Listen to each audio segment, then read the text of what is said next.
नमस्कार मित्रांनो, आज मी तुम्हाला एक आगळीवेगळी गोष्ट या चॅनलवर तुमचं सर्वांचं स्वागत आहे. कथेला जास्तीत जास्त लाईक करा, शेअर करा आणि चॅनलला सबस्क्राईब करा. चला तर मग आता कथेला सुरुवात करू. नमस्कार मित्रांनो, माझं नाव सविता आहे. माझं वय 26 वर्ष आहे आणि माझी 2 वर्षाची एक लहानशी गोड मुलगी आहे. मी विधवा आहे. माझ्या नवऱ्याचं पाठीमागच्या 2 वर्षापूर्वी निधन झालं आणि त्या दिवसापासून माझं आयुष्य एकदम बदलून गेलं. नवरा गेला आणि माझं आयुष्य एका क्षणात उद्ध्वस्त झाल्यासारखं वाटलं. एकीकडे छोटी मुलगी, दुसरीकडे 2 एकर शेती. पण माझ्याकडून त्या शेतीची मशागत होत नव्हती, कारण मुलगी खूप लहान असल्यामुळे सगळं काही जमणं शक्य नव्हतं. घरात जबाबदाऱ्या, एकटेपणाचा ताण आणि शेतीचं ओझं सगळं एकाच वेळी खांद्यावर आलं होतं. म्हणून मी ठरवलं की शेतीसाठी एखादा मेहनती आणि विश्वासू तरुण कामासाठी ठेवावा. मी माझ्या नातेवाईकांना हे सांगितलं. एके दिवशी मी माझ्या मुलीला आंघोळ घालून तिचे केस विचारत होते आणि खेळता खेळता तिच्या चेहऱ्यावर थोडा मेकअप करत होते. तेवढ्यात दारावर टकटक झाली. मी घाईघाईने मुलीला कडेवर घेतलं आणि दरवाजा उघडला तर समोर साधारण 30 ते 31 वर्षाचा उंच, देखणा आणि तगड्या शरीराचा तरुण उभा होता. त्याच्या चेहऱ्यावर साधेपणाची छाप होती. मी त्याला विचारलं, कोण हवा आहे? तेव्हा तो नम्रपणे म्हणाला, माझं नाव संदीप आहे. मला तुमच्या नातेवाईकांनी पाठवलं आहे. मला ऐकलं की तुम्हाला शेतीसाठी एक माणूस पाहिजे. त्याचं बोलणं 1 तास मला आठवलं की मी खरोखर कामगार हवा आहे असं सांगितलं होतं. मग मी त्याला घरात बोलावलं आणि सोफ्यावर बसायला सांगितलं, पण तो खालीच बसला. ते पाहून माझ्या मनाला वाईट वाटलं. एवढा साधा आणि नम्र स्वभावाचा तरुण सोफ्यावर बसायला नकार देत होता. मी पुन्हा आग्रह केला, पण तो म्हणाला, मी इथेच ठीक आहे. मग मी त्याला पाण्याचा तांब्या भरून दिला आणि विचारलं, तुमच्याबद्दल थोडं सांगा. तुम्ही कुठे कुठे काम केले आणि काय काम येतं तुम्हाला? तेव्हा तो शांतपणे बोलू लागला, माझं नाव संदीप आहे. मी पाठीमागच्या 7-8 वर्षापासून फक्त शेतीतच काम करत आहे. माझं मागे पुढे कोणीच नाही. मी जिथं काम करतो तिथेच राहतो. शेतीची सगळी कामं मला अवगत आहेत. त्याचं साधं प्रामाणिक उत्तर ऐकून माझ्या मनाला बरं वाटलं. मी त्याला विचारलं, तुम्हाला पगार किती हवा आहे? तेव्हा तो हसत म्हणाला, मी मागच्या मालकाकडून 12,000 रुपये पगारावर होतो. तेवढा मिळाला तरी चालेल. आणि दोन्ही वेळच्या जेवणाचा डब्बा. माझ्या मनात विचार आला की एवढा पगार आणि जेवण द्यायला मला नक्कीच परवडेल का? कारण माझ्याकडे 2च एकर शेती आहे. त्यातून चांगलं उत्पन्न मिळू शकतं. म्हणून मी त्याला लगेच होकार दिला आणि म्हणाले, हो, तुम्हाला 12,000 रुपये पगार देईन आणि जेवण मी स्वतःहून बनवून देईन. हे ऐकून तो खुश झाला. मग मी त्याला समोर मोरच्या 2 खोल्या दाखवल्या, ज्या चांगल्या परिस्थितीत होत्या. त्यानं मान खाली डोलावून तिथे राहायला तयार असल्याचं सांगितलं. त्यानंतर मी त्याला माझी शेती दाखवायला घेऊन गेले. माझी 2 एकर शेती, पाण्याची विहीर आणि सगळा मोकळा शेत जमीन पाहून त्याने लगेच माझ्यागत करायला तयारी दाखवली. मग तो म्हणाला, बाईसाहेब, मी उद्यापासून कामाला लागतो. माझं थोडं साहित्य जुन्या मालकाकडे आहे. ते आणून मी उद्या इथेच लगेच राहायला येतो. दुसऱ्या दिवशी सकाळी 8 वाजता तो माझ्या घरी आला. त्याने 2 खोल्या नीट साफ केल्या, आपलं साहित्य ठेवलं. लगेचच शेतात काम सुरू करण्यासाठी तयारी केली. आम्ही दोघांनी मिळून ठरवले की शेतात ऊस लावायचा. मग त्याने गावातील एका ओळखीच्या व्यक्तीच्या ट्रॅक्टरच्या साह्याने सऱ्या पाडून घेतल्या. दुसऱ्या दिवशी शेतात ऊसाचं बेणं आणलं आणि 2 दिवस रात्रंदिवस मेहनत करून शेत तयार केलं. त्यानं स्वतः काड्या तोडल्या, अंथरल्या, पाणी सोडलं. शेताला योग्य पद्धतीने पाणी देऊन त्यानं ऊसाचं काम सुरळीत सुरू केलं. हे सगळं काम तो इतक्या मन लावून करत होता की माझ्या डोळ्यातून नकळत समाधानाचे अश्रू आले. मी माझ्या घराच्या टेरेसवर हे सगळं पाहत होती आणि माझ्या मनात एक गोष्ट पुन्हा पुन्हा येत होती. खरंच देवानं वेळ आली की आपल्याला योग्य माणूस भेटावा. संदीपसारखा मेहनती, साधा आणि प्रामाणिक माणूस माझ्या आयुष्यात आला होता आणि माझं आयुष्य जरा हलकं झाल्यासारखं वाटत होतं. संदीप शेतात रोज इतक्या मनापासून आणि प्रामाणिकपणे काम करत होता की त्याच्याकडे पाहिलं की मला स्वतःहून आधार मिळायचा. तो विश्रांती घेत नव्हता. जणू त्याच्या रक्तात शेतीचं प्रेम होतं. पाहता पाहता दिवस गेले. ऊसाच्या शेतात हिरवेगार कोंबवर आले आणि हळूहळू माझं आयुष्य बदलू लागलं. मी नेहमीच संदीपसाठी जेवायचा डबा बनवून त्याच्या समोरच्या खोलीत ठेवत असे, किंवा तो शेतावर असेल तर मी स्वतः शेतात जाऊन त्याला डबा देत असे. त्या छोट्या छोट्या भेटीमध्ये आमच्यात एक वेगळीच ओळख निर्माण झाली होती. संदीप खूप प्रामाणिक, साधा, नम्र होता. मी कधीकधी मुलाला घरी ठेवून शेतात खुरपणीला जात असे. त्यावेळी आमच्या नजरा नकळत एकमेकांना भेटायच्या. कधीकधी आम्ही दोघं एखाद्या झाडास सावलीत बसून एकत्र जेवायचो. पण संदीप कधी वर करून माझ्याकडे नजर टाकत नसे. त्याचा तो आदरयुक्त स्वभाव पाहून माझ्या मनाला त्याच्याबद्दल एक खोल भावना निर्माण होत होती. तो माझ्या केवळ एक कामगार नव्हता, तर माझ्या आयुष्यातील एक आधार होता. ऊस हळूहळू गुडघ्यापर्यंत वाढत होता. मी त्याच्याबरोबर शेतात जाऊन ऊसाच्या वाढीची पाहणी करायची. त्याच्याशी बोलायला मला खूप बरं वाटायचं. संदीप शेताबरोबर घरसुद्धा कामात मदत करायचा. त्या दिवसात पावसाळा सुरू होता. पाऊस सतत कोसळत होता. सगळं काही ओलं होईपर्यंत तुफानी पाऊस झोडपत होता. त्या दिवसात अचानक माझी मुलगी आजारी पडली. तिचा ताप वाढला आणि मी घाबरून गेले. घरापासून दवाखाना 3 किलोमीटर अंतर होता. बाहेर धो पाऊस कोसळत होता आणि मी घर खरडत होते. काय करावं काही सुचत नव्हतं. तेव्हा संदीप घरी आला. त्याने मला रडताना पाहिलं आणि त्याच्या डोळ्यातही काळजी दिसू लागली. तो भाऊक होऊन म्हणाला, काय झालं बाईसाहेब? गडबडीत म्हणाले, सकाळपासून मुलीला खूप ताप आलाय. ती तापानं फणफणत आहे. बाहेर इतका पाऊस कोसळतोय, तिला दवाखान्यात नेण्याचा मार्ग दिसत नाही. हे ऐकून संदीपला वाईट वाटलं. तो लगेच म्हणाला, बाईसाहेब तुम्ही काळजी करू नका. छत्री घ्या आणि माझ्या सायकलवर मागे बसा. मी सायकल चालवतो. दुसरा पर्याय नाही. आपल्याला दवाखान्यात जायलाच पाहिजे. त्याच्या आवाजातील ती ताकद आणि काळजी पाहून मीही तयार झाली. मी मुलीला एका गुंडळं स्वतः डोक्यावर छत्री घेतली आणि सायकलच्या मागच्या कॅरेजवर बसले. संदीप सायकल चालवत होता. पावसात पूर्ण चिंब भिजत होता, पण तरीही त्याच्या चेहऱ्यावर विचित्र शांतता होती. जणू तो फक्त आपलं कर्तव्य पार पाडत होता. मी छत्री घेतली असल्यामुळे थोडीफार भिजत होते, पण आमच्याकडे पर्याय नव्हता. साधारण अर्ध्या तासांनी आम्ही तुफान पावसात भिजत दवाखान्यात पोहोचलो. सुदैवाने दवाखाना उघडा होता. डॉक्टरांनी आम्हाला पाहताच आश्चर्याने विचारलं, तुम्ही एवढ्या पावसात आलात? आणि मग त्यांनी लगेच मुलीला तपासलं. तिला तापाचं इंजेक्शन, गोळ्या आणि औषधी दिली. डॉक्टरने सांगितलं, जास्त काही काळजी घ्यायचं कारण नाही. 2 दिवसात बरी होईल. मी संदीपकडे पाहत होते. तो पूर्णपणे पावसात चिंब भिजला होता, पण त्याच्या त्या भिजलेल्या स्वरूपात मला एक माया, एक आधार दिसत होता, जी शब्दात मानता येत नव्हती. मुलीला औषध देऊन आम्ही पुन्हा घरी निघालो. रस्ता अजूनही तो पावसानं भरला होता. दिसेनासा झाला होता, पण संदीप सायकल चालवत राहिला. शेवटी आम्ही घरी पोहोचलो. लगेच टॉवेल आणून त्याला अंग पुसायला दिलं आणि माझ्या नवऱ्याचे कपडे घालायला दिले. मी म्हणाले, कपडे बदला, तुम्ही खूप भिजला आहात, नाहीतरी आजारी पडाल. तो सुरुवातीला नकार देत होता, पण माझ्या आग्रहावर तो मान्य झाला. मग तो खोलीत गेला आणि कपडे बदलून लागला. मला तिथून त्याचं ते पिळदार शरीर, त्याचं देखणं रूप दिसत होतं आणि नकळत माझं मन त्याच्याकडे खेचलं जात होतं. त्यानं माझ्या मुलीला वाचवलं होतं. त्या क्षणी त्याच्यावर माझं प्रेम अधिकच वाढलं होतं. तोपर्यंत मी संदीपसाठी गरमागरम पोहे बनवून ठेवले होते. मग मी पोहे आणले आणि आम्ही दोघांनी ओसरत्या पावसाच्या आवाजात ते पोहे खात बसलो. मुलगी औषधामुळे शांत झोपली होती. तिचा ताप थोडा कमी झाला होता, मात्र रात वाढत होती आणि मी संदीपकडे पाहून मनापासून म्हणाले, जर तुम्ही नसता तर आज माझ्या मुलीचं अवघड झालं असतं. मला समजत मी काय केलं असतं. खरंच संदीप, मी तुमची खूप आभारी आहे. त्या क्षणी माझ्या शब्दातून फक्त कृतज्ञता नव्हे, तर त्याच्यावर प्रेमही ओसांडून वाहत होतं. संदीप माझ्याकडे एखादा हसत मुखाने पाहू लागला आणि म्हणाला, त्या निरागस आणि प्रेमळ हास्याने माझं मन अजून वितळलं होतं. आज तो खूपच देखणा दिसत होता. सकाळच्या उन्हात त्याच्या डोळ्यातील चमक आणखीनच खुलून दिसत होती. त्याच्या चेहऱ्यावरचं साधेपण आणि दिवसभराच्या कष्टाने घरडलं ते पिळदार दमदार शरीर सगळंच माझ्या नजरेला विखरून ठेवत होतं. त्याच्या कपाळावर हलकासा घामाचा थेंब चमकत होतं आणि तो त्याच्या हाताच्या मागच्या भागाने तो घाम पुसताना मला हा कुणास ठाऊक मनात एक हलकीशी लहर उठली. काही वेळाने तो आपल्या खोलीकडे निघाला. चालताना त्याच्या पावलात एक आत्मविश्वास होता, पण त्याचवेळी नम्रतेची एक ओलीही होती. जाताना त्याने क्षणभर मागे वळून पाहिलं. आमच्यात नजरानजर झाली आणि त्या क्षणात जणू वेळ थांबून राहिला. मी मात्र गडबडून नजर खाली घातली, पण मन मात्र त्याच्या पाठमोऱ्या आकृतीभोवती गुंतून राहिलं. नकळत माझे विचार त्याच्या भोवती फिरू लागले. गेल्या 2 महिन्यापासून संदीपने माझ्याकडून 1 रुपया पगार मागितला नव्हता.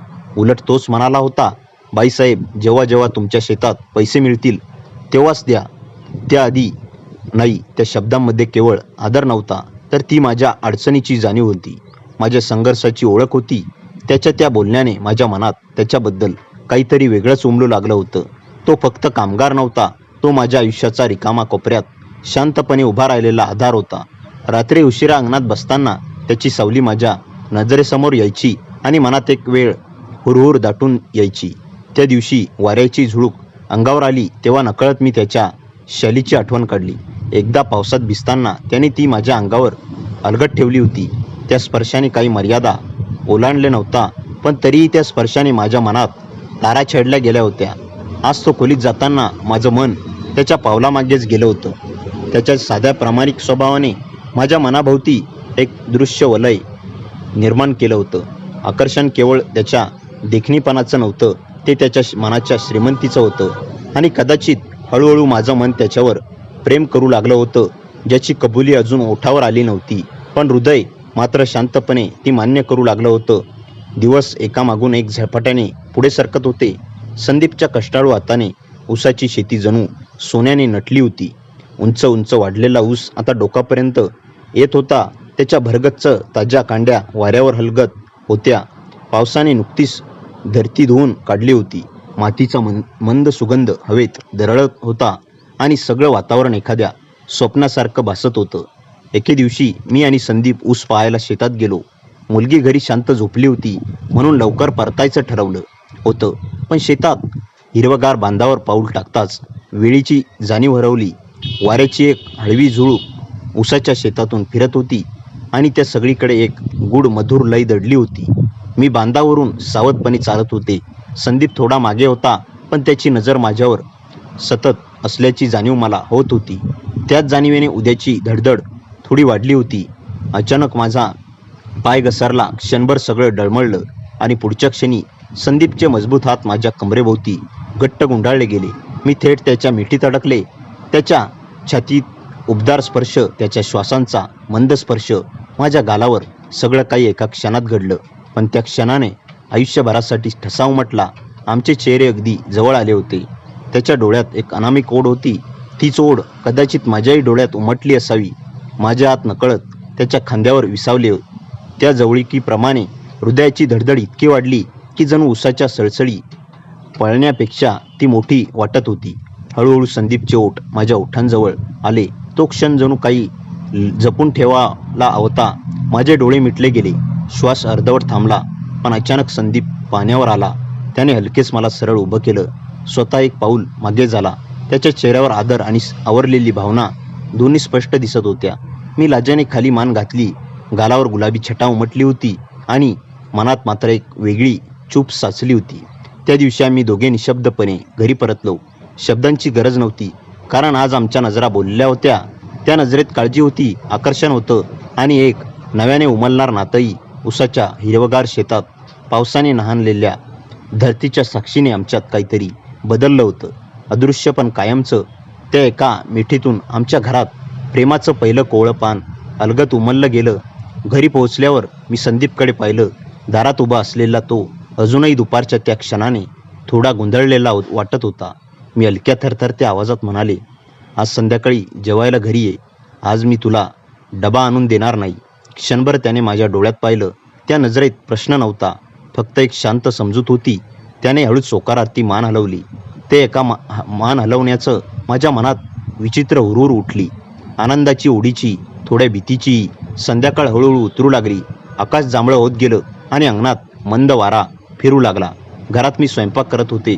संदीपला आवडणारे पदार्थ मुद्दाम बनवले. वरणाचा मंद सुगंध, तव्यावर फुलणाऱ्या गरम पोळ्या आणि गोडासाठी केलेली खीर, सगळं काही मनापासून केलं होतं.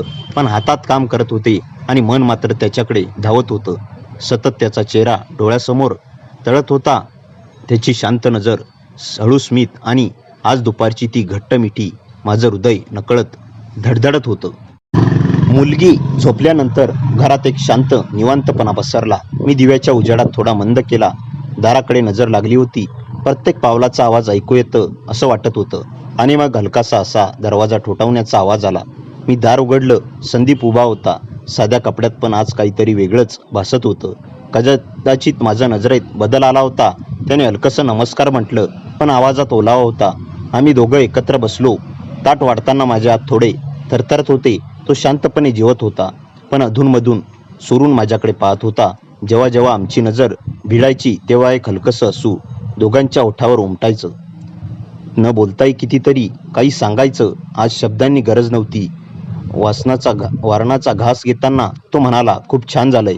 पण त्या साध्या वाक्यातही वेगळीच कोमलता होती. जणू तो फक्त जेवणाचा नव्हे तर माझ्या भावना स्वीकारत होता. दिव्य मंद प्रकाशात त्याचा चेहरा अधिकच देखणा दिसत होता. मीही नकळत त्याच्या नजरेत नजर देत होती. आमचं नातं आता बोलण्यापेक्षा नजरेत व्यक्त होत होतं. त्या नजरेत आदर होता, ओढ होती आणि हळूहळू उमलणारं प्रेमही. ते शांत रात्री दोन मनं एकमेकांच्या अधिक जवळ आली, स्पर्शाने नव्हे तर भावनांच्या त्या अदृश्य धाग्याने, जो आता हळूहळू घट्ट विणला जात होता. जेवण आटोपलं आणि संदीप उठला आणि दाराकडे वळला आणि म्हणाला, निघतो इतक्यात. आकाशात विजेचा मोठा कडकडाट झाला आणि मुसळधार पाऊस कोसळू लागला. काही क्षणातच अंगण पाण्याने भरून गेलं. मी हळू आवाजात म्हणाले, थोडा वेळ थांबा, पाऊस कमी झाला की मग जा. तो शांतपणे दरवाजाजवळ उभा राहिला. बाहेर काळोख दाटला होता. पावसाच्या सरी दिव्याच्या उजेडात चांदण्यासारखं चमकत होत्या. विजेच्या चमकण्याचा त्याचा चेहरा क्षणोक्षण उजळत होता. गंभीर विचारात धरावलेला आणि मनात अतिशय जवळचा वाटणारा. माझं हृदय वेड्यासारखं धडधडत होतं. नकळत मी त्याच्या मागे गेले. काही क्षण मी त्याच्याजवळ उभे राहिले. त्याच्या खांद्याच्या उष्णतेची जाणीव होत होती आणि मग जणू मनाचेच निर्णय घेतला. मी त्याला मागून अलगद मिठी मारली. तो क्षणभर थबकला. त्याच्या शरीरातून एक हलकीशी कंपनवली आणि त्याने हळूच माझे हात धरले. सावकाश माझ्याकडे वळला. माझे चेहरे इतके जवळ आले होते की एकमेकांचा श्वासही जाणवत होता. त्याच्या डोळ्यात पाहिलं आणि प्रतिबिंब दिसलं. भीतीने एकटेपणाने झाकाळलेलं आयुष्य नव्हे तर प्रेमाने उजळलेलं भविष्य. त्याच्या नजरेत मला आधार होता, सन्मान होता आणि मनापासून ओढही. त्याने हलकेच माझ्या गालावरून केसाचा बट बाजूला केली. तो स्पर्श कोमल होता की अंगावर शहारे आले. माझे डोळे अलगद मिटले. पुढच्या क्षणी आमचे ओठ हळुवारपणे भिडले. ते चुंबन क्षणिक होतं, पण त्यात दरलेल्या भावना वर्षानुवर्ष शांत तळमळीच्या होत्या. उतावळेपणा नव्हता, फक्त प्रेमाची कबुली. पावसाचा आवाज बाहेर घुमत होता आणि घराच्या शांत कोपऱ्यात दोन हृदय पहिल्यांदाच एकाच लयीत धडकत होते. त्या रात्री आम्ही एकमेकांच्या प्रेमात भावनेने पूर्ण विरघळलो. मर्यादा जपत पण मनापासून एकमेकांचे होते. त्याने मला इतक्या जिव्हाळ्याने जवळ घेतलं की माझ्या मनात सगळं दुःख वितळून गेलं. त्याच्या छातीवर डोकं ठेवून मला जाणवलं मी पुन्हा जिवंत झाले आहे. मी त्याचा हात हातात घेतला. हलक्या आवाजात म्हणाले, संदीप, तू आल्यापासून माझं जीवन बदललं आहे. तू माझी शेती सोन्यासारखी फुलवलीस. माझ्या मुलीची काळजी घेतोस. माझं दुःख दूर केलंस. मला तुझ्याशी लग्न करायचं आहे. हे शब्द बोलताना माझा आवाज थरथरत होता, पण मन मात्र ठाम होतं. माझं वाक्य समताच त्याच्या डोळ्यातून अश्रू दाटून आले. तो क्षण काही बोलू शकला नाही, पण त्याने पुन्हा मिठी मारली. यावेळी अधिक खात्रीने आणि आपुलकीने. त्या मिठीत स्वीकार होता, वचन होतं आणि आयुष्यभर सोबत राहण्याची निशब्द प्रतिज्ञा. बाहेर पाऊस अजूनही कोसळत होता, पण आमच्या मनात मात्र एक नवीन पाट उगवली होती. आमचं प्रेम आता फक्त भावना नव्हतं, ते आयुष्याचा निर्णय बनलं होतं. पुढचे 4 ते 5 महिने आम्ही एकत्र शेती केली. ऊस तोडीसाठी कारखान्यात पाठवला आणि त्यातून चांगले पैसे मिळाले. त्या पैशात आम्ही थाटामाटात लग्न केलं. आज मी आणि संदीप मिळून शेती करतो. आमची मुलगी हळूहळू मोठी होत आहे. मला नव्यानं एक साथीदार मिळाला. माझ्या वडिलाला वडील मिळाले आणि संदीपला पत्नी मिळाली. आता आमचं आयुष्य सुख समृद्धी चाललं आहे. जीवनात किती कठीण प्रसंग आले तर आपण धैर्य ठेवून पुढे पाऊल टाकत राहिलं तर आपल्याला नक्कीच नवा मार्ग आणि नवा आधार मिळतो.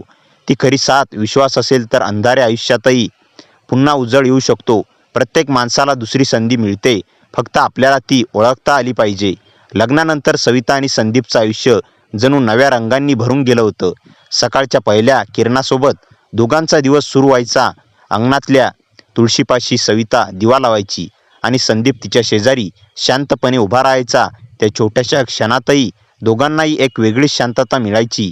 सविताच्या मुलानेही संदीपला मनापासून स्वीकारलं होतं. ती त्याला बाबा म्हणून हाक मारायची आणि प्रत्येक वेळी ती हाक ऐकली की संदीपच्या डोळ्यात आनंद चमकून जायचा. दिवस पुढे सरकत होते. शेती भरभराटीला येत होती. गावातही लोक त्यांच्या जोडीचं कौतुक करू लागले होते. पण आयुष्य फक्त सुखाचं नसतं. एका वर्षी पावसाने अचानक दगा दिला. विहिरीतील पाणी कमी होऊ लागलं. पिकांची काळजी वाढू लागली. सविता चिंतेत पडली होती. एक संध्याकाळ ती अंगणात शांत बसली होती. तिच्या चेहऱ्यावर काळजी स्पष्ट दिसत होती. संदीप तिच्या जवळ आला. काही क्षण तो काही बोलला नाही. मग अलगद तिच्या हातावर आपला हात ठेवत म्हणाला, आपण दोघं एकत्र आहोत ना? मग कोणतीही अडचण मोठी नाही. त्या शब्दांनी सविताच्या मनातील भीती हळूहळू विरघळू लागली.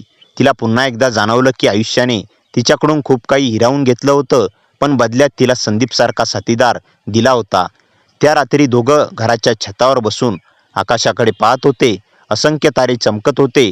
मंद वारा वाहत होता. सविता संदीपच्या खांद्यावर डोकं ठेवून बसली होती. काही क्षण दोघे शांत होते. मग सविता हळूच म्हणाली, मला कधीकधी अजूनही विश्वास बसत नाही की तू माझ्या आयुष्यात आहेस. संदीप हलकंसं हसला. मलाही वाटतं देवाने मला उशिरा का होईना पण माझं खरं घर दिलं. त्या उत्तराने सविताच्या डोळ्यात पाणी आलं. तिने त्याच्याकडे पाहिलं. त्या नजरेत प्रेम, विश्वास आणि आयुष्यभराची सोबत होती. दिवसेंदिवस त्यांचं नातं अधिक घट्ट होत गेलं. त्यांना आता एकमेकांसमोर भावना व्यक्त करण्यासाठी शब्दांची गरज उरली नव्हती. सकाळी चहाचा कप देताना, शेतात एकमेकांकडे पाहताना किंवा संध्याकाळी अंगणात बसताना त्यांच्या नजरा सगळं काही सांगून जायच्या. एके दिवशी गावात जत्रा भरली होती. अनेक वर्षानंतर सविता इतकी आनंदी दिसत होती. संदीपने तिच्यासाठी हिरव्या रंगाची सुंदर साडी घेतली. साडी पाहताच सविता काही क्षण स्तब्ध झाली. इतका खर्च कशाला केलास? ती हसत म्हणाली. संदीप उत्तरला, तुझ्या चेहऱ्यावरचं हसू पाहण्यासाठी. जत्रेच्या दिवशी ती साडी नेसून जेव्हा सविता त्याच्या समोर आली तेव्हा संदीप काही क्षण तिच्याकडे पाहतच राहिला. तिच्या चेहऱ्यावरची लाज, डोळ्यांतील चमक आणि ओठावरचं हसू पाहून त्याच्या मनात पुन्हा एकदा पहिल्यांदा तिला पहिल्याचा क्षण जागा झाला. आणि रात्री जत्रेतून परतताना दोघं शांतपणे चालत होते. रस्त्याच्या दोन्ही बाजूंनी काजवे चमकत होते. मुलगी पुढे आनंदाने धावत होती. त्या क्षणी सविताला जाणवलं की हेच ते खरं सुख आहे. ना मोठं घर, ना संपत्ती, ना दिखावा, फक्त प्रेम करणारा नवरा, आनंदी मुलगी आणि विश्वासाने भरलेलं आयुष्य. काही महिन्यांनी त्यांच्या घरी आणखीन एक आनंदाची बातमी आली. सविताला मातृत्वाची चाहूल लागली होती. ही बातमी ऐकताच संदीपच्या आनंदाला पारावार उरला नाही. त्याने सविताची काळजी आणखी जास्त घ्यायला सुरुवात केली. प्रत्येक कामात तो तिच्या सोबत असायचा. सविता अनेकदा त्याच्याकडे पाहून मनात विचार करायची की खरं प्रेम म्हणजे नेमकं हेच असावं, जे फक्त आनंदात नाही तर प्रत्येक जबाबदारीत, प्रत्येक संकटात आणि प्रत्येक स्वप्नात उभं राहतं. काळ पुढे सरकत गेला. त्यांच्या आयुष्यात नवीन स्वप्न, नवीन आनंद आणि नवीन आशा येत राहिल्या. पण एक गोष्ट मात्र कधी बदलली नाही, ती म्हणजे त्यांच्या नात्यातील विश्वास. कारण त्यांच्या प्रेमाची सुरुवात आकर्षणाने झाली असली तरी त्यांचा पाया आदर, साथ आणि निस्वार्थ प्रेमावर उभा होता. आणि म्हणूनच प्रत्येक नवीन सकाळ त्यांच्यासाठी फक्त एका दिवसाची सुरुवात नव्हती, तर एकत्र जगण्याच्या आणखी एका सुंदर अध्यायाची सुरुवात होती. काळ पुढे सरकत होता. सविता संदीपच्या संसारवेलीवर सुखाची नवी पालवी फुटत होती. घरात हसू वाढलं होतं. अंगणात चैतन्य वाढलं होतं. आणि त्यांच्या मनात एकमेकांविषयीचं प्रेम दिवसेंदिवस अधिक गहिरं होत चाललं होतं. सविताची मुलगी आता थोडी मोठी झाली होती. ती दिवसभर संदीपच्या मागे मागे फिरायची. शेतात जायचं असेल तर बाबांसोबत, बाजारात जायचं असेल तर बाबांसोबत. अगदी झोपतानाही बाबांनी गोष्टी सांगितल्याशिवाय तिला झोप यायची नाही. संदीपलाही तिचा खूप लळा लागला होता. रक्ताचं नातं नसतानाही त्याने तिला स्वतःच्या लेकरासारखंच प्रेम दिलं होतं. सविता हे सगळं पाहायची आणि तिचं मन कृतज्ञतेने भरून यायचं. एक संध्याकाळ होती. पावसाळा नुकताच संपला होता. शेतात उसाच्या पानांतून वाहणारा वारा एक मधुर संगीत निर्माण करत होता. सूर्यास्ताची सोनेरी किरणं संपूर्ण शेतावर पसरली होती. सविता आणि संदीप बांधावर बसले होते. दूरवर त्यांची मुलगी फुलपाखरांच्या मागे धावत होती. त्या रम्य वातावरणात काही क्षण दोघेही शांत होते. मग सविताने अलगद संदीपचा हात हातात घेतला. काय विचार करतोयस? ती असत विचारू लागली. संदीप तिच्याकडे पाहत म्हणाला, देवाने मला किती काही दिलंय याचा विचार करतोय. एकेकाळी माझं कुणीच नव्हतं. आज माझ्याकडे घर आहे, बायको आहे, मुलगी आहे, जगण्याचं कारण आहे. त्याचं बोलणं ऐकून सविताच्या डोळ्यात अश्रू आले. तिने त्याचा हात आणखी घट्ट पकडला. त्या संध्याकाळी त्यांच्या मनातलं प्रेम पुन्हा एकदा नव्याने उमललं. काही महिन्यांनी सविताने एका गोंडस मुलाला जन्म दिला. घरात आनंदाचं वातावरण पसरलं. संदीप तर अक्षरशः वेडा झाला होता आनंदाने. त्याने मुलाला पहिल्यांदा हातात घेतलं तेव्हा त्याच्या डोळ्यातून आनंदाश्रू वाहू लागले. हा माझा मुलगा आहे, तो पुन्हा पुन्हा म्हणत होता. त्या क्षणी सविता त्याच्याकडे पाहत होती. हिच्या मनात एकच विचार होता, या माणसाने माझं आयुष्य उद्ध्वस्त केलं, पुन्हा फुलवलं. दिवस सरत गेले. आता घरात 2 लहान मुलांचा गोंधळ असायचा. सकाळी मुलींच्या शाळेची तयारी, छोट्या बाळाचं संगोपन, शेतातील काम आणि संसाराची जबाबदारी, सगळं सुरळीत चाललं होतं. पण या सगळ्या धावपळीतही सविता आणि संदीप एकमेकांसाठी वेळ काढायचे. रात्री मुलं झोपल्यानंतर ते अंगणात बसून गप्पा मारायचे. कधी जुन्या आठवणींवर हसायचे, कधी भविष्यातील स्वप्न रंगवायचे. एकदा अशीच पौर्णिमेची रात्र होती. चांदणं अंगणभर सांडलं होतं. सगळीकडे शांतता होती. मुलं झोपली होती. सविता आणि संदीप अंगणातील झोपाळ्यावर बसले होते. मंद वारा वाहत होता. सविताने डोकं त्याच्या खांद्यावर टेकवलं होतं. काही क्षण दोघेही शांत राहिले. मग संदीप हळूच म्हणाला, सविता, मला एक गोष्ट सांगायची आहे. काय? तिने हसत विचारलं. त्या दिवशी पहिल्यांदा तुझ्या घराचा दरवाजा उघडला आणि तू मुलीला कडेवर घेऊन माझ्यासमोर उभी राहिलीस, तेव्हाच मला वाटलं होतं की ही स्त्री खूप मजबूत आहे. पण नंतर जेव्हा तुझं दुःख पाहिलं, तुझा संघर्ष पाहिला, तेव्हा तुझ्याविषयी आदर निर्माण झाला आणि त्या आदराचं हळूहळू प्रेमात रूपांतर झालं. सविता काही क्षण त्याच्याकडे पाहत राहिली. तिच्या चेहऱ्यावर हलकंसं स्मित उमटलं. मलाही तुझ्याबद्दल असंच वाटत होतं, ती म्हणाली. पण मला भीती वाटायची, पुन्हा एकदा प्रेमावर विश्वास ठेवण्याची भीती. संदीपने तिचा हात आपल्या दोन्ही हातात घेतला. आता भीतीची गरज नाही, आपण आयुष्यभर एकत्र आहोत. त्या रात्री चंद्र साक्षी होता, वारा साक्षी होता आणि त्यांचं प्रेमही संकटांनी सुरुवात झालेली ती कथा आता विश्वास, प्रेम आणि समाधानाने भरलेल्या सुंदर प्रवासात बदलली होती. सविताला तिचा आधार मिळाला होता. संदीपला त्याचं कुटुंब मिळालं होतं आणि त्या छोट्याशा प्रत्येक घरात दिवस नव्या आनंदाची चाऊल घेऊन उगवत होता. त्यांच्या आयुष्यात अजूनही आव्हानं येणार होती. काळ कधी सुख तर कधी दुःख घेऊन येणार होता. पण आता त्यांना त्याची भीती नव्हती, कारण ते दोघं एकत्र होते. जेव्हा 2 मन, प्रेम, विश्वास आणि साथ या धाग्यांनी जोडली जातात, तेव्हा कोणतंही वादळ त्यांना वेगळं करू शकत नाही. वर्षामागून वर्षे सरत गेली. सविता आणि संदीपचा संसार आता गावात आदर्श म्हणून ओळखला जाऊ लागला होता. त्यांच्या घरातील प्रेम, एकमेकांवरील विश्वास आणि कष्टाच्या बळावर उभं राहिलेलं सुख पाहून अनेकांना प्रेरणा मिळत होती. सविताची मुलगी आता शाळेत चांगली शिकत होती, तर त्याचा मुलगाही हळूहळू मोठा होत होता. घरात मुलाच्या हसण्याने आणि खेळण्याने सतत आनंदाचं वातावरण असायचं.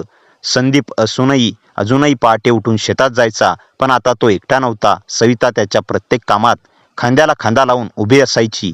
दोघांनी मिळून शेती वाढवली होती.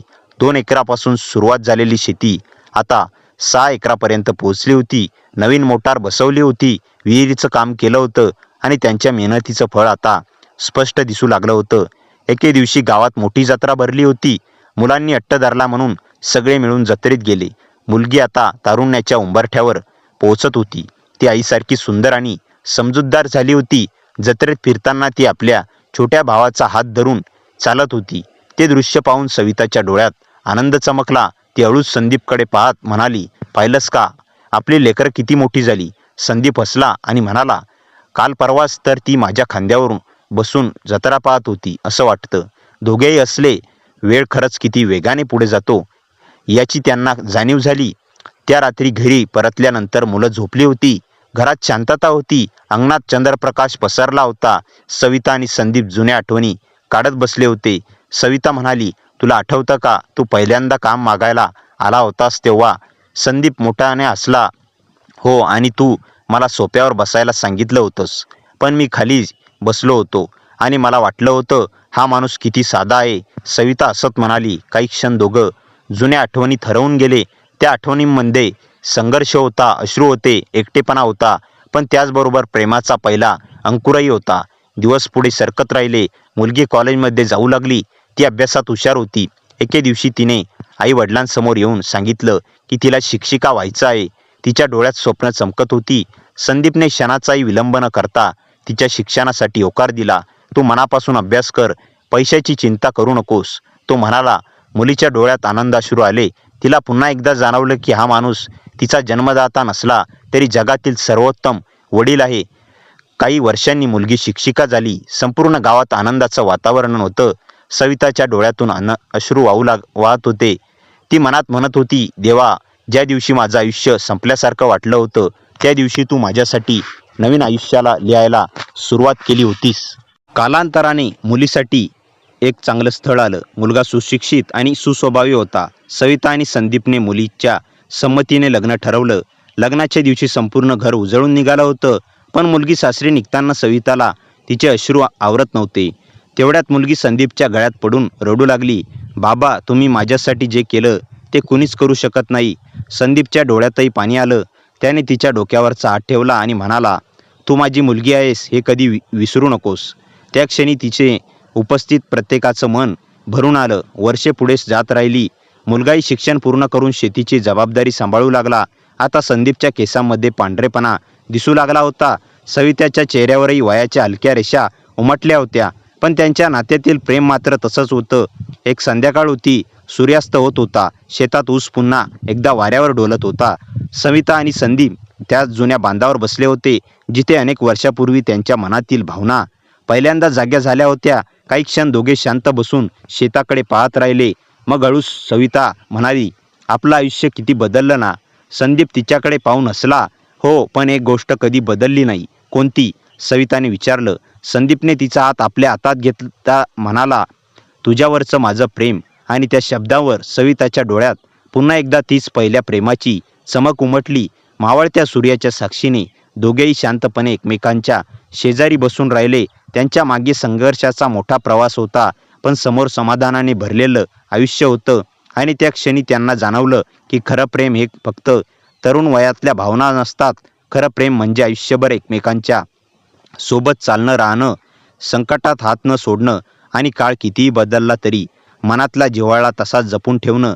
त्यांची प्रेमकथा इथे संपत नव्हती, कारण प्रेमकथा कधीच संपत नाही. त्या प्रत्येक दिवसासोबत नव्याने जगल्या जातात, नव्याने फुलतात आणि आयुष्याच्या शेवटच्या श्वासापर्यंत मनात जिवंत राहतात. त्या दिवसानंतरही आयुष्य आपल्याच गतीने पुढं सरकत राहिलं. मुलगी तिच्या संसारात सुखी होती. मुलगा शेतीची जबाबदारी सांभाळत होता. संदीप आणि सविता आता पूर्वीसारखी धावपळ करत नसले तरी त्याचं मन अजूनही शेतातच रमत होतं. पहाटे उठून अंगणात बसून चहा पिणं, एकमेकांशी गप्पा मारणं आणि दूरवर पसरलेल्या हिरव्यागार शेताकडे पाहणं हा त्यांच्या दिवसाचा आवडता भाग झाला होता. एक सकाळ अशीच उजाडली. हिवाळ्याचे दिवस होते. धुक्याची हलकी चादर सगळीकडे पसरली होती. सविता अंगणात तुळशीला पाणी घालत होती. संदीप तिच्याकडे पाहत शांतपणे हसत होता. काय बघता एवढं? सविता हसत म्हणाली. संदीपने उत्तर दिलं, काही नाही, फक्त विचार करत होतो की देवाने मला किती सुंदर आयुष्य दिलं. सविता त्याच्या जवळ येऊन बसली. मलाही तसंच वाटतं, ती म्हणाली. दोघांच्या चेहऱ्यावर समाधान झळकत होतं. काही दिवसांनी मुलगी माहेरी आली. तिच्यासोबत तिची छोटी मुलगी होती. घर पुन्हा एकदा लहान मुलांच्या हसण्याने भरून गेलं. सविता नातीला मांडीवर घेऊन बसायची तर संदीप तिच्यासोबत दिवसभर खेळत राहायचा. त्या छोट्या मुलीने घरात पुन्हा एकदा जुन्या आठवणी जाग्या केल्या. एक दिवस नातं अंगणात खेळत होती. ती धावत धावत संदीपकडे आली आणि म्हणाली, आजोबा, मला एक गोष्ट सांगा. संदीपने तिला मांडीवर बसवलं आणि गोष्ट सांगायला सुरुवात केली. सविता दूर उभी राहून ते दृश्य पाहत होती. तिच्या डोळ्यात नकळत पाणी आलं. एकेकाळी ज्याला स्वतःचं कुटुंब नव्हतं तो आज आपल्या नातीला गोष्ट सांगत होता. आयुष्याने किती सुंदर वळण घेतलं होतं. त्या रात्री सविता आणि संदीप घराच्या छतावर बसले होते. आकाशात असंख्य तारे चमकत होते. थंड वारा वाहत होता. काही क्षण दोघे शांत राहिले. मग सविता म्हणाली, संदीप, तुला कधी वाटतं का की हे सगळं स्वप्न आहे? संदीप हलकंसं हसला. जर हे स्वप्न असेल तर मला कधीच जागा व्हायचं नाही. त्याच्या उत्तरावर सविता हसली. तिच्या चेहऱ्यावर पुन्हा एकदा तरुणपणातील तीच लाजरी चमक उमटली. वर्षे पुढे जात राहिले. काळाने तिच्या केसांना पांढरं केलं. चेहऱ्यावर सुरकुत्या उमटवल्या. पण त्यांच्या नात्यातील जिव्हाळा मात्र अधिकच गडद होत गेला. गावात कुठेही त्यांचा उल्लेख झाला की लोक म्हणायचे, प्रेम असं असतं, एकमेकांच्या सुखदुःखात आयुष्यभर साथ देणारं. एके दिवशी संध्याकाळी दोघे जुन्या शेताच्या बांधावर गेले. तिथेच जिथे अनेक वर्षापूर्वी त्याच्या मनातल्या भावना पहिल्यांदा शब्दाविना व्यक्त झाल्या होत्या. सूर्य मावळत होता. आकाश लालसर झालं होतं. ऊस वाऱ्यावर हलकेच डोलत होता. संदीपने हळूच सविताचा हात हातात घेतला. दोघं बराच वेळ काही न बोलता बसून राहिले. शेवटी सविता शांतपणे म्हणाली, माझ्या आयुष्यातील सर्वात मोठा निर्णय कोणता असेल तर तो म्हणजे तुला माझ्या आयुष्यात येऊ देणं. संदीपच्या डोळ्यात पाणी आलं. तो म्हणाला, आणि माझं आयुष्यातील सर्वात मोठं भाग्य म्हणजे तू. त्या संध्याकाळी सूर्य हळूहळू क्षितिजाआड गेला, पण त्यांच्या मनात प्रेमाचा प्रकाश तसाच उजळून राहिला. कारण काही नाती वेळेसोबत जुनी होत नाहीत, ती वेळेसोबत अधिक मौल्यवान होत जातात. सविता आणि संदीपचं नातंही तसंच होतं. विश्वासाने घडलेलं, संघर्षाने मजबूत झालेलं आणि प्रेमाने आयुष्यभर जपलेलं. काळ कोणासाठीच थांबत नाही. दिवस, महिने आणि वर्षे सरत राहतात. सविता आणि संदीपच्या आयुष्यातही तसंच होतं. मुलं आपल्या संसारात रमली होती. नातवंडाच्या किलबिलाटाने घर पुन्हा एकदा भरून गेलं होतं. पण आता वय हळूहळू जाणवू लागलं होतं. संदीपच्या चालण्यात पूर्वीसारखी चपळता राहिली नव्हती आणि सवितालाही काम करताना थकवा जाणवू लागला होता. तरीही दोघे रोज सकाळी एकत्र चहा पीत अंगणात बसून गप्पा मारत होते आणि एकमेकांच्या सहवासात दिवस घालवत असे. एके दिवशी पहाटे सविता जागी झाली तेव्हा तिला संदीप अंगणात दिसला नाही. ती हळूहळू उठली आणि घराबाहेर आली. समोरच्या शेताच्या दिशेने पाहिलं तर संदीप बांधावर बसलेला दिसला. ती त्याच्याजवळ जाऊन बसली. समोर उसाची हिरवीगार शेती डोलत होती. अनेक वर्षापूर्वी जिथून त्यांच्या प्रेमकथेची सुरुवात झाली होती तेच ते ठिकाण होतं. काही क्षण दोघेही शांत राहिले. मग संदीप हसत म्हणाला, सविता, तुला माहीत आहे का, मी अजूनही पहिल्यांदा तुला पाहिलेला दिवस विसरलो नाही. सविता हलकसं हसली, आणि मीही विसरले नाही की तू पहिल्याच दिवशी सोफ्यावर बसायला तयार झाला नव्हतास. दोघेही हसू लागले. त्या हसण्यात वर्षानुवर्षाच्या आठवणी होत्या. संघर्ष होता, प्रेम होतं आणि एकमेकांसोबत जगलेल्या आयुष्याचं समाधान होतं. त्या दिवसानंतर काही महिने शांततेत गेले. एके रात्री संपूर्ण कुटुंब एकत्र जमलं होतं. मूल, सुना, जावई आणि नातवंड सगळे घरी आले होते. घरात आनंदाचं वातावरण होतं. जेवण झाल्यानंतर सगळे अंगणात बसून गप्पा मारत होते. नातवंड खेळत होती. त्या क्षणी सविताने संदीपकडे पाहिलं. त्याच्या चेहऱ्यावर एक वेगळंच समाधान होतं. जणू त्याने आयुष्याकडून काहीही बाकी ठेवलं नव्हतं. रात्री उशिरा सगळे झोपायला गेले. सविता आणि संदीप आपल्या खोलीत बसून जुन्या आठवणी काढत होते. अचानक संदीप म्हणाला, सविता, जर पुन्हा जन्म मिळाला तर मला पुन्हा तुझ्याच दारावर काम मागायला यायचं आहे. सविताच्या डोळ्यात पाणी आलं. ती हसत म्हणाली, आणि मला पुन्हा तुलाच होकार द्यायचा आहे. दोघं बराच वेळ हातात हात घेऊन बसून राहिले. त्या रात्री बाहेर मंद वारा वाहत होता. वातावरणात एक विलक्षण शांतता होती. पहाटे सविता जागी झाली तेव्हा तिला जाणवलं की संदीपचा हात अजूनही तिच्या हातात आहे. पण यावेळी त्याच्या चेहऱ्यावर एक गाढ शांतता होती. कोणतीही वेदना नव्हती, कोणतीही तक्रार नव्हती, फक्त समाधान होतं. आयुष्यभर प्रेम केलेल्या माणसाच्या सहवासात आपल्या कुटुंबाच्या सुखाचा आनंद पाहून त्याने शांतपणे अखेरचा श्वास घेतला होता. त्या क्षणी सविताचं हृदय तुटलं. पण त्याचवेळी तिच्या मनात एक विचित्र शांतताही होती. कारण तिला माहीत होतं की संदीप अपूर्ण राहिला नव्हता. त्याने आयुष्य मनापासून जगलं होतं. पुढचे काही दिवस दुःखाचे होते, पण संदीपच्या आठवणी प्रत्येक कोपऱ्यात जिवंत होत्या. अंगणात झोपाळा, शेताचा बांध, तुळशीचं वृंदावन, मुलांच्या हसण्यातला आनंद आणि नातवंडाच्या डोळ्यातील चमक, सगळीकडे तो होता. काही वर्षांनी सविताई वृद्ध झाली. एक संध्याकाळी ती त्याच जुन्या बांधावर बसली होती. समोर मावळता सूर्य होता, वाऱ्यावर डोलणारा ऊस होता आणि मनात संदीपच्या असंख्य आठवणी होत्या. तिने आकाशाकडे पाहिलं आणि हलकसं स्मित केलं. तिच्या चेहऱ्यावर दुःख नव्हतं, फक्त समाधान होतं. कारण तिचं आयुष्य एकटेपणाने सुरू झालं असलं तरी प्रेमाने पूर्ण झालं होतं. त्या संध्याकाळी ती शांतपणे डोळे मिटून बसली. तिच्या ओठावर शेवटचं नाव होतं, संदीप. गावातील लोक आजही त्यांच्या प्रेमकथेची आठवण काढतात. कारण ती केवळ एका स्त्री पुरुषाची प्रेमकथा नव्हती, ती विश्वासाची कथा होती. संकटात एकमेकांचा हात न सोडण्याची कथा होती. आयुष्य दुसरी संधी देतं यावर विश्वास ठेवण्याची कथा होती. आणि सर्वात महत्त्वाचं म्हणजे खरं प्रेम हे फक्त भेटण्यात नसतं तर आयुष्यभर साथ निभावण्यात असतं, हे शिकवणारी कथा होती. सविता आणि संदीप यांच्या प्रेमाचा प्रवास संपला, पण त्यांची आठवण, त्यांचा आदर्श आणि त्यांचं प्रेम मात्र कायमच जिवंत राहिलं. सविता आणि संदीप यांच्या प्रेमकथेतून आपल्याला हे शिकायला मिळते. मित्रांनो, कथा कशी वाटली कमेंटमध्ये नक्की सांगा. कथेला जास्तीत जास्त लाईक करा आणि हाईप करा आणि आपल्या मित्रमैत्रिणींमध्ये शेअर करा. आणि हो, चॅनलवर नवीन असाल तर चॅनलला सबस्क्राईब करायला विसरू नका. भेटूया पुन्हा अशाच इंटरेस्टिंग आणि धमाकेदार कथेसह. तोपर्यंत हसत राहा, खुश राहा. धन्यवाद.